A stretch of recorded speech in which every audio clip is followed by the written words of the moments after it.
So, here's something to think about. In my night video, I did dive a bit into relationships and shit. But here's something to think about.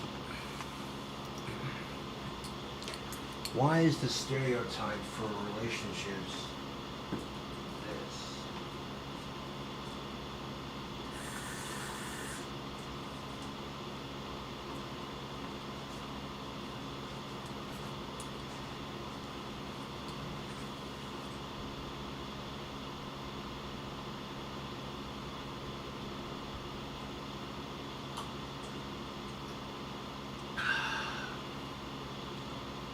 Why is it, YouTube, that the stereotype for relationships is you always have to fight or be polar opposites or disagree?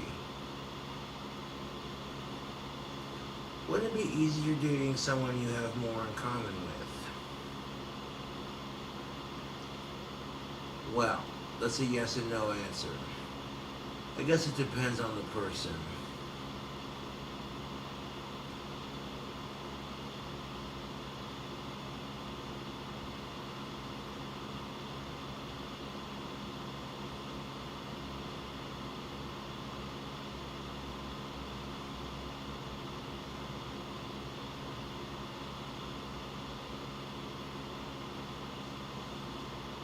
Here's the thing of it. Polar opposites can attract, but they also don't have to. Exactly the same can, but doesn't have to. It's really the same for both of those answers.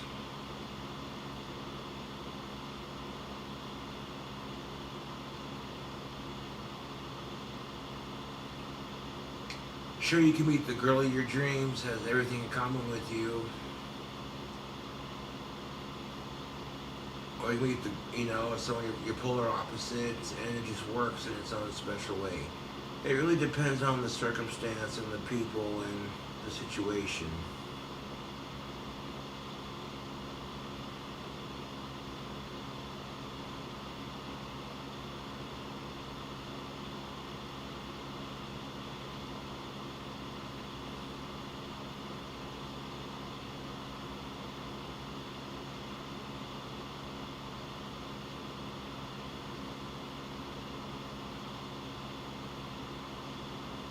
And I don't understand it. Sometimes it works, sometimes it doesn't.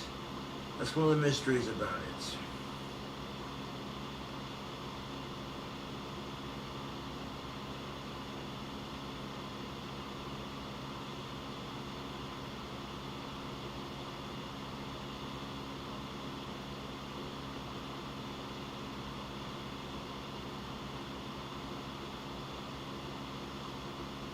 But as I said before, a patient fisherman will always catch his fish. How they say, other fish in the sea.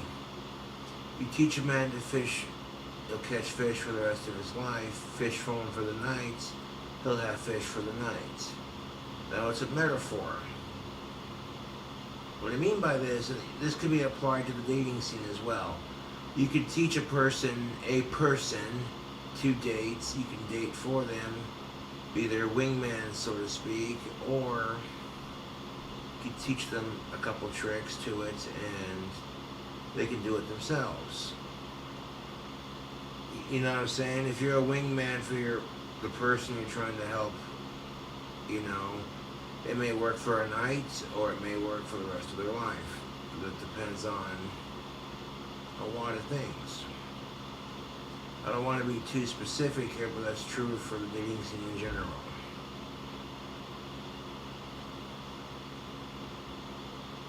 You go fishing and that's the third thing of it, being patient. I'm a hypocrite for saying it, but being patient, is it tough to be patient when society puts way too much pressure on dating? Or is that just about the fucking ugliest truth of it?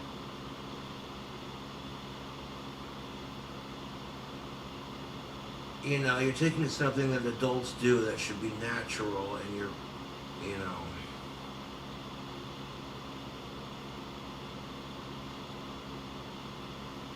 There's way too much pressure on women to get married and men to have sex. It's stupid.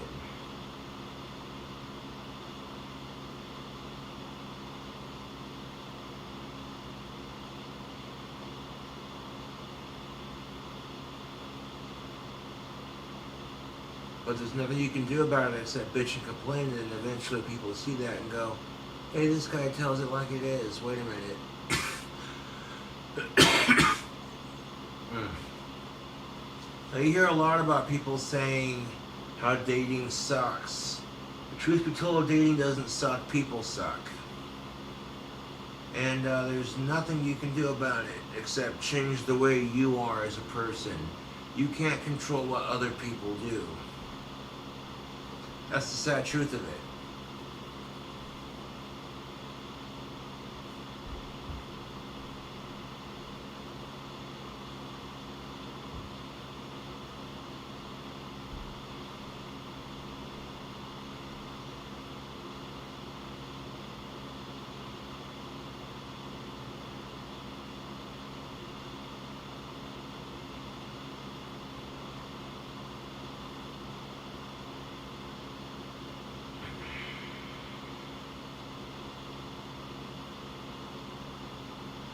You can't and that's just it. Trolls are like really bad dates. You can't let it get to you, you know.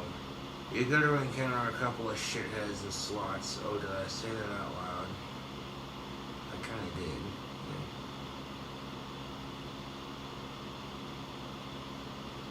Yeah. And in some way, shape, or form, social media and dating have this parallel.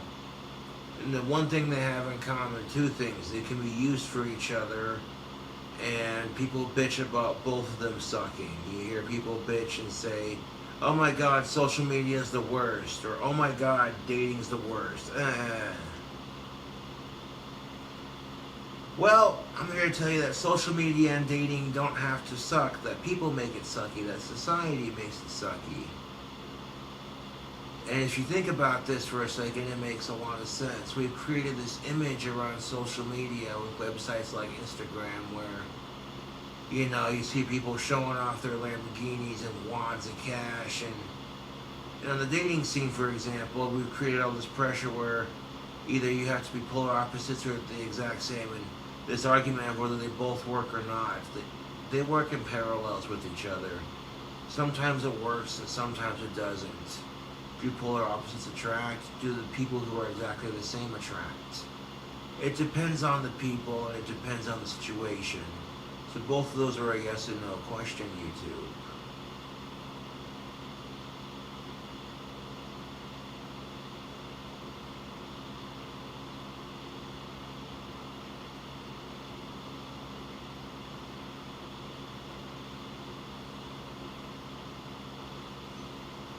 You know, and that's just it. People talk about, well, if you're getting bullied on social media, then just turn it off. Get off of Facebook, get off of YouTube, get off of whatever stupid site you're on.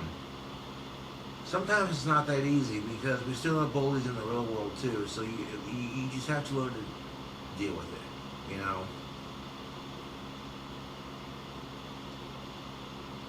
And you give them plenty of chance to back off before they step too far, and then it's just like, okay. And that's just the kicker of it. You could have someone bully you for months, but the second you overreact, you're the asshole. What?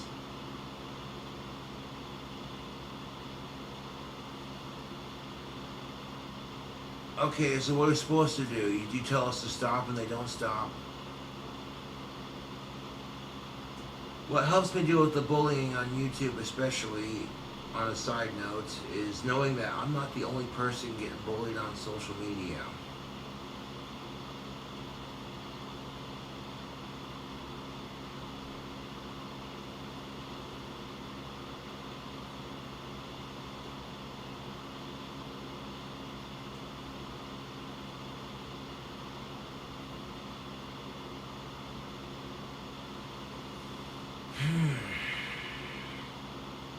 And there have been people who say, why should we take your dating advice? You haven't had a girlfriend in almost 3 years.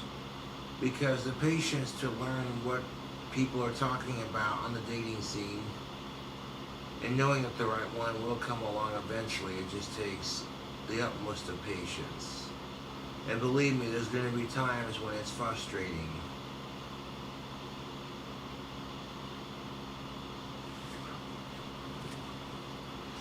The bigger question, should we vent our frustrations on social media? The simplest answer is yes and no. Yes, because in a way, if you're just bitching about it on social media and it makes you feel better in some way, shape, or form, then it's therapeutic. You have a safe space to bitch about it, but that depends on your definition of safe space, because a lot of people feel like their freedom as a speech is being taken away. Well, to an extent, it really isn't. No. You're not allowed to say racist shit on YouTube, so I don't think that's a restriction of freedom of speech. I think that's called common courtesy.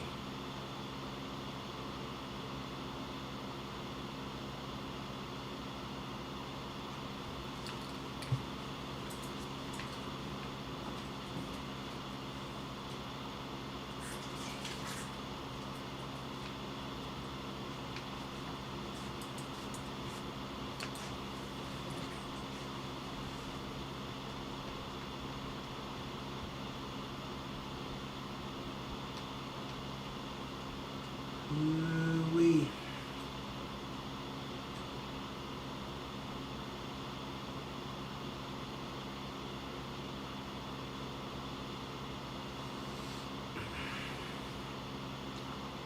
Well, I do appreciate you tuning in to watch this here video.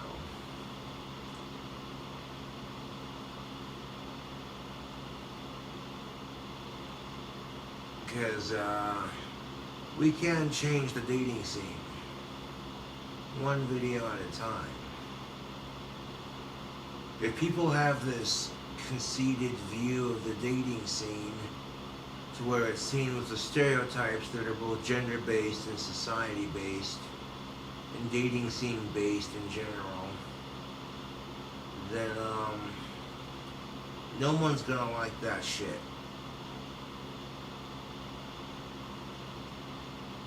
It makes dating way more complicated than it needs to be. And then, of course, it leads right back to people bitching about the dating scene, or bitching about social media, or bitching about the economy, or someone's always bitching about something. It's just how it works, man. But here's the thing of it. Yes, you should use social media to vent, but at the same time, know that you have to limit yourself on how far you vent. Because there are some people who might think you go too far with your views, or your opinions suck, and you think their opinions suck, and it's just like,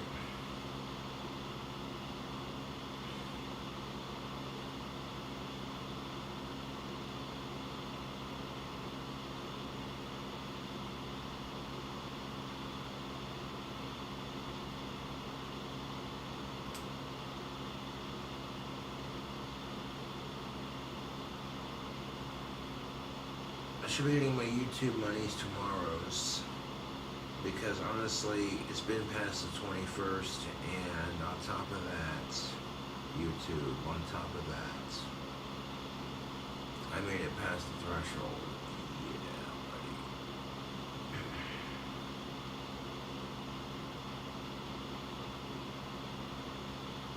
buddy. This is something that makes me laugh. Religion is fickle in a sense that even though you practice different faiths, everyone gets crap for it. That's for a different video.